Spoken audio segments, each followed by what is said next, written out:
अस्सलाम वालेकुम नाजरीन, आप मेरा यूट्यूब चैनल देख रहे हैं। मैं शराज काज़मी। नाजरीन, बात करेंगे मियाँ मोहम्मद शहबाज शरीफ साहब जो वज़ीर आज़म पाकिस्तान हैं, उनके रशिया और कुछ और ममालिक के दौरे पे, और वो जो पूरी की पूरी अपनी टीम लेके गए हैं, वहाँ पे वो जो चाँद चढ़ा रहे हैं, वो जो कारनामे कर रहे हैं, उन पे बात करेंगे। और उसके बाद जो हमारा दूसरा पॉइंट है वो है मरीम नवाज़ साहिबा ने और उन्हीं की तरह की एक नून लीग की खातून ने जो वाहियात ज़बान इस्तेमाल की है, उस पर हम आज थोड़ा सा इजहार ख़याल करेंगे। सबसे पहले बात करते हैं मियाँ मोहम्मद शहबाज शरीफ साहब की। पाकिस्तान में सैलाब की सूरत हाल बहुत ख़राब है, लेकिन मियाँ मोहम्मद शहबाज शरीफ साहब जो हैं वो अपनी टीम को लेकर रूस के और कुछ और सेंट्रल एशियन ममालिक के दौरे पर गए हुए हैं। ये उनका एक अहम विज़िट है जिसमें वो पाकिस्तान की नुमाइंदगी कर रहे हैं अपने काबीना मेंबरान के साथ। तो उसमें एक तस्वीर सामने आई जिसको सोशल मीडिया पे जिसका बुरी तरह पोस्टमार्टम किया गया कि उसमें मियाँ मोहम्मद शहबाज शरीफ साहब जो हैं वो खड़े हैं और उनके इर्द गिर्द कुछ और ममालिक के, जिसमें हमें रजब तैयब एर्दोगान भी नज़र आते हैं और कुछ और सेंट्रल एशियन स्टेट्स के जो सदूर और वज़राए आज़म हैं वो उनके इर्द गिर्द खड़े हैं और वो सब लोग मियाँ मोहम्मद शहबाज शरीफ की तरफ देख रहे हैं। उस तस्वीर पे मैं बात नहीं करना चाहूँगा क्योंकि उसका अच्छी तरह पोस्टमार्टम कर चुके हैं पाकिस्तान की जो सोशल मीडिया के अवाम हैं। उन्होंने उस तस्वीर का डिटेल से पोस्टमार्टम किया है कि जो दिखाने की ये कोशिश की गई थी कि शायद दुनिया शहबाज शरीफ साहब के विज़न को समझने की और बहुत अच्छे तरीके से अब्जॉर्ब करने की कोशिश कर रही है, लेकिन बाद में ये हकीकत सामने आई कि उनको सिर्फ चंद सेकंड के लिए थोड़ी सी तवज्जो दी गई थी खाने के मौके पर, उसके अलावा उनको इग्नोर ही किया गया। तो उसका पोस्टमार्टम तो हो चुका है। ये एक दूसरी तस्वीर मुलाहिज़ा कीजिए जिसमें मियाँ मोहम्मद शहबाज शरीफ साहब एक सरबराह मुमलिकत के साथ मुलाकात कर रहे हैं। तो इसमें एक तरफ हमें पाकिस्तान के जो कुछ वज़रा हैं वो नज़र आ रहे हैं और दूसरी तरफ जो दूसरे सरबराह मुमलिकत हैं उनके साथ कुछ लोग नज़र आ रहे हैं। इस तस्वीर के अंदर आप लोगों को नुमायाँ फ़र्क नज़र आएगा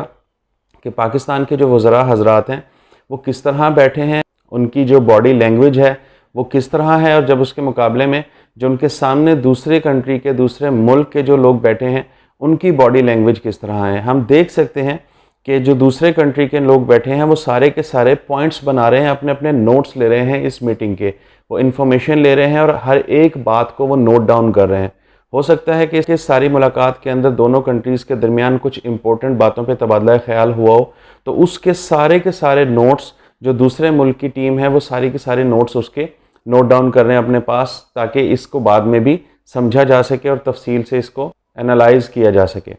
लेकिन दूसरी तरफ हमें नज़र आ रहे हैं सबसे पहले बिलावल भुट्टो ज़रदारी साहब, उनके साथ हमें नज़र आ रहे हैं ख्वाजा आसिफ साहब, और उनके साथ हमें नज़र आ रहे हैं मफ्ता इस्माइल साहब जो कि पाकिस्तान के वज़ीर ख़ज़ाना हैं, यानी वज़ीर ख़ारजा, वज़ीर दिफ़ा और वज़ीर ख़ज़ाना। तीन पाकिस्तान की अहम तरीन सियासी पोस्ट के ऊपर बैठे हुए लोग हमें नज़र आ रहे हैं, लेकिन उनकी बॉडी लैंग्वेज ज़रा मुलाहिज़ा कीजिए, जैसे वो कुर्सी पे तकरीबन गिरे हुए हैं। आप दूसरी टीम को देख सकते हैं वो कितनी अटेंटिव और कितने फॉर्मल वे में बैठी है, जबकि आप अपनी टीम को देख सकते हैं कि वो किस अंदाज में बैठे हैं, जैसे वो सिर्फ टाइम पास कर रहे हो। ये सरकारी ख़र्चे पे सिर्फ घूमने के शशके हैं, सिर्फ सरकारी ख़र्चे पे पाकिस्तानी कौमी ख़जाने को टीका लगाने के शशके हैं, वरना कोई इनके नोट्स लेने वाले लोग नहीं हैं, कोई पॉइंट नोट डाउन करने वाले लोग नहीं हैं। चलें ठीक है, हम ये कहते हैं कि वज़राएँ खुद पॉइंट्स नोट डाउन नहीं करेंगे बल्कि इनकी टीम पॉइंट्स नोट डाउन करेगी, लेकिन क्या आप लोगों को दोनों टीमों की बॉडी लैंग्वेज के अंदर कोई फ़र्क नज़र आ रहा है? एक तरफ फॉर्मल अंदाज, एक तरफ कैजुअल अंदाज, एक तरफ हर चीज़ को सीरियसनेस के साथ, पूरी तवज्जो के साथ नोट डाउन करने की कोशिश, जबकि दूसरी तरफ हर चीज़ को सर से गुजारने की, सर से उतारने की, और टाइम गुजरे और ये मौका ख़त्म हो, इस अंदाज में बैठे हुए में पाकिस्तानी वज़रा नज़र आ रहे हैं। तो ये फ़र्क है दोनों कंट्रीज़ के दरमियान सोच का और दोनों ममालिक के दरमियान अंदाज़ गुफ्तगू का और सीरियसनेस का। तो फिर हमें वो मुल्क तरक्की करते भी नज़र आते हैं, और पाकिस्तान में ये जो इम्पोर्टेड हुकूमत है ये दिन ब दिन पाकिस्तान को घसीट के गहराइयों की तरफ, तबाहियों की तरफ लेके जा रही है। दूसरी जो बात करेंगे वो करेंगे मोहतरमा मरीम नवाज़ साहिबा की और मोहतरमा मायज़ा हमीद गुज्जर साहब की, कि मायज़ा हमीद गुज्जर साहब ने ट्विटर पे एक बुरी तरीन, एक घटिया तरीन गाली निकाली इमरान खान साहब को और अपनी फ्रस्ट्रेशन का इजहार किया।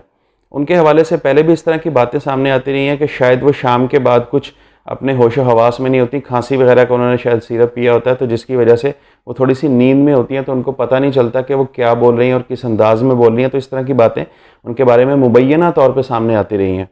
लेकिन इस वक्त जो उन्होंने गाली निकाली तो उस पर सोशल मीडिया पे एक तूफ़ान बरपा है और लोग कह रहे हैं कि मायज़ा हमीद गुज्जर साहिबा ने ये ग़िलाज़त की और घटियापन की इंतहा की है। इस हवाले से हमें बहुत सारे जो अखलाकियात का दर्स देते हुए मीडिया के एंकर्स नज़र आते हैं, वो जो ज़रा सी बात पे इमरान खान के सिर्फ एक सख्त जुमले पे, हाय अल्लाह कहने पे या सदके जाऊं कहने पे जो कुर्ता फाड़ के नाचते हुए हमें मीडियाई एंकर नज़र आते हैं, इस सारे के सारे मामले पे वो मीडियाई एंकर मुकम्मल तौर पर खामोश हैं। लेकिन मेरा यहाँ पे ये सवाल है कि मायज़ा हमीद गुज्जर साहब की हमें और हम उनसे क्या एक्सपेक्ट कर सकते हैं। उनकी जब लीडर साहिबा ने एक जलसे में खड़े होके, माइक पे खड़े होके एक घटिया गाली से डिराइव किया हुआ एक लफ्ज़ जो कि वो पीटीआई के वर्कर्स के लिए और पीटीआई के सपोर्टर्स के लिए इस्तेमाल करते हैं, जो मीडियाई लोग हैं वो इस्तेमाल करते हैं, तो वो एक घटिया लफ्ज़ है जिससे एक नया लफ्ज़ बना के वो सोशल मीडिया पर पीटीआई के वर्कर्स और पीटीआई के जो सपोर्टरान हैं उनके लिए इस्तेमाल किया जाता है। तो जब मरियम नवाज साहिबा भरे जलसे के अंदर मीडिया के सामने खुलेआम वो वर्ड इस्तेमाल करती हैं और उनको शर्म नहीं आती, तो ऐसे में मायज़ा हमीद गुज्जर साहिबा से हमें क्या तवक्को करनी चाहिए।